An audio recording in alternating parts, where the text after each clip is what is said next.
যেটা বলছি মানে এমন গাঞ্জা করি, এমন অবস্থা দেবো ফল চেক টেক আপনারা করতেন, আর আমি চিন্তা করি আমরা এগুলো দিকে আসতাম। হ্যাঁ, আমরা কত মূর্খ ছিলাম, কিন্তু এটা পজিটিভ দিক আছে ভাই।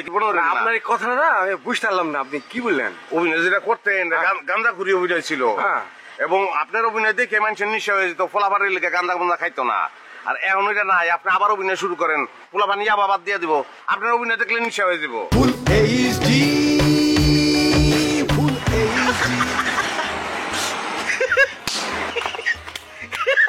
কি ব্যাপার ভাই, কি হয়েছে? হাসছেন কেন? দম লই ভাই, আপনার দেখলে তোর বই, আপনার কত পেপারিট আপনার, আপনি জানেন অনেক পেপারি, এত বড় কমেডিয়ান, এত চুপার টুপার হিট কমেডিয়ান আমি আমার জীবনে কম দেখছি। আপনার সিনেমা দেখতে গেলে আমরা তো অর্ধেক সিনেমার পরে আর দেখতে পারতাম না, পুরা কাহিনী মনে থাকতো না, খালি আসতাম বুঝছেন। দেখলাম শুটিং লেখা, হ্যাঁ শুটিং লোকজন কই? শুটিং প্যাক আপ হয়ে গেছে, আমার গাড়ি আসছে, গাড়ি আসলে আমি চলে যাবো, বসে আছি আর কি, অপেক্ষায় আছি। ও আপনার গাড়িতে যাবেন? ও ভাই, আপনার আগের মতো সিনেমা দেখি না রে, কেন কি হয়েছে? ভাই কি বললেন আপনি? এগুলা এখন যেগুলা ছবি হচ্ছে এগুলা কোনো সিনেমা নাকি? এগুলা তো কোনো সিনেমা না, সিনেমা জাদু না। এই সমস্ত সিনেমার মধ্যে যে আমাকে লিটা শাকে কোনো পার্ট দিবে, সেরকম তো কোনো পার্টই নাই। আমি সিনেমা কি করবো, আমাকে দেখবেন কি? শোনেন ভাই, ব্যাপারটা বুঝতে হবে। এখনকার যে ছবিগুলো হচ্ছে না, এই ছবিগুলোর মধ্যে কমেডিয়ানদের জন্য আলাদা করে কোনো পার্ট লেখা হয় না। যা টুকটাক লেখা হয় তারা কি করছে, তারা ডায়লগ কমেডি দিচ্ছে, ডায়লগ কমেডি। আমরা কি করেছি? বডি ল্যাঙ্গুয়েজ কমেডি করেছি। বডি ল্যাঙ্গুয়েজ করে মনে করেন এমন কমেডি করেছি, বুঝেছেন তো? মানুষ হাসতে হাসতে মনে করেন যে কি করেছে, লাস্টে বাথরুমে চলে গিয়েছে। কিছু মনে করেন না, আপনি সিরিয়াস কথা কইল আমার আছে না, আপনার মানুষের কথা পাবলিকের কথা কই করে, আমি নিজেই তো বাথরুমে দৌড় দিছি, তাই না? আমরা 3 বন্ধু এক লগে গেছিলাম আপনার সিনেমা দেখানোর লেগে, ফ্রন্ট স্টলে বইছি 3 জন। ওই সিনেমাটা দিগম্বর দয়াল, ও মনে আছে? আপনার ফালাইছে রাজার ছেলে ওয়াসিম, আপনার তুললে আনছে, তুললে এনে ফেটের মধ্যে পাড়া দিছে, পাইলে মাছ মুখ দিয়ে বেরিয়ে গেছে। উনি আছে একটা করে ফাড়া দেয় টাকি মাছ, একটা করে ফাড়া দেয় শৈল মাছ, একটা করে ফাড়া দেয় কাইকা মাছ, মাছ বাড়িতেছে। আমরা তো আস্তে আস্তে যাই ভাই, হঠাৎ দেখি কেন যেন কান্দে, আমি আসির সিন কান্দে কে রে।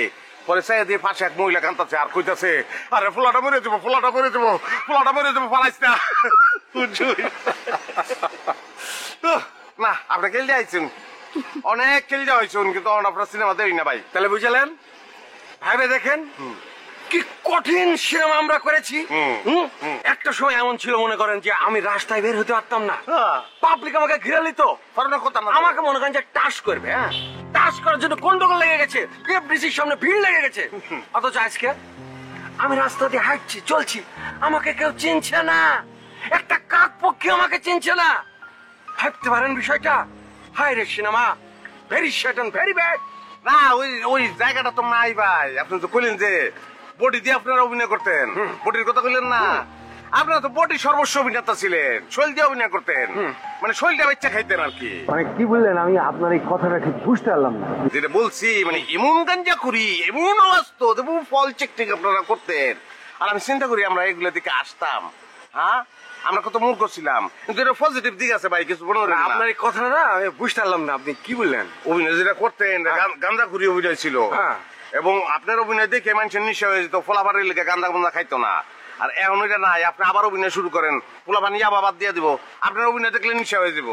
না আমি না আপনার ঠিক এই কথাটা ঠিক বুঝতে পারলাম না। আচ্ছা যাক যাক, তবে ভাই আপনাকে আমি আলম সাহেবের অফিসে দেখেছি, রাইট? ওই যে তাবাসসুম ফিল্ম কর্পোরেশন, ঠিক না? আপনি কি করেন বলেন তো? Signal chain.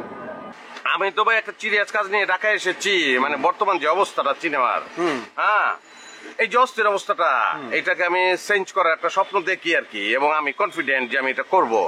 আমি স্বর্ণযুগটা ফিরিয়ে আনতে চাই, মনে করেন যে রাজ্জাক কবরীর সময়, শাবান আলমগীরের সময়, ফারুক ববিতার সময়, ওই সময়টাকে আমি ফিরিয়ে আনতে চাই আর কি। খুবই ভালো, খুবই ভালো ভাই, খুব ভালো লাগছে আপনার এই কথাটা, আমার ভীষণ পছন্দ হয়েছে যে ছবির যুগটা আপনি ফিরিয়ে আনতে চান। খুব ভালো। চলেন ভাই একটু চা খাই আপনার সাথে। বললেন ভাই হাসছেন কেন?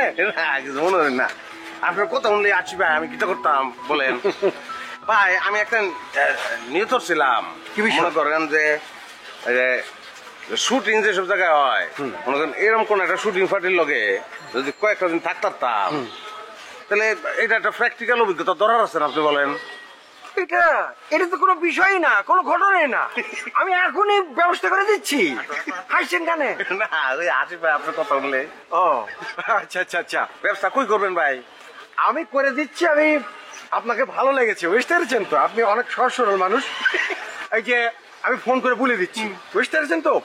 ওই পুবাইলে শামীম জামান আর আকম হাসান এদের একটা শুট। হাসছেন কেন? আমার কথাটা শুনেন না। কইন কইন। পুবাইলে শামীম জামান আর আকম হাসানের একটা শুটিং হাউস আছে।